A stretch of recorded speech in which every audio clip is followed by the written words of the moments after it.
Welcome to our channel. Today we how to connect Next Insurance to file claims through the mobile portal, beginner guide step by step clearly. To begin, download the Next Insurance mobile app from your device's app store. Once the app is installed, open it on your mobile device. Log into your Next Insurance account using your email and password. If you don't have an account, select the option to create a new account and follow the prompts. Once logged in, navigate to the main dashboard of the app.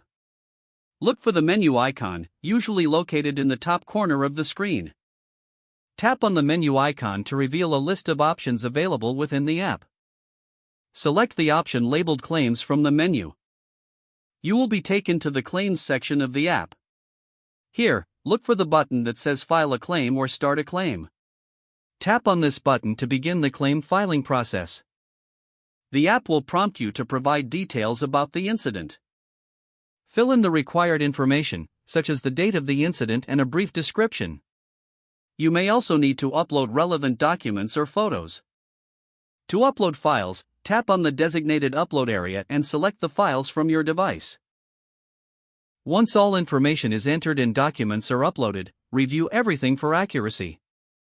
After checking your details, look for the option to submit your claim.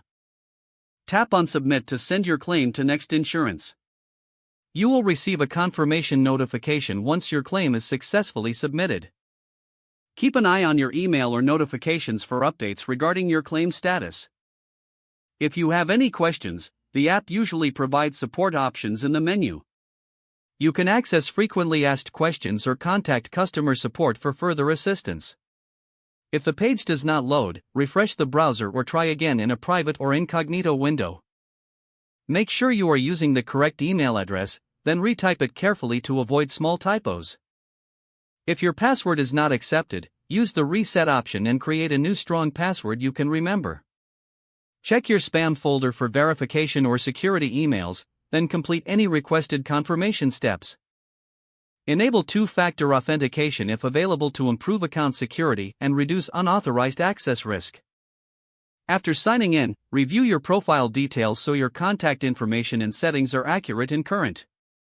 If you see an error message, note it down and try again after restarting your device and internet connection. Don't forget to like this video and subscribe to our channel for more step-by-step tech guides.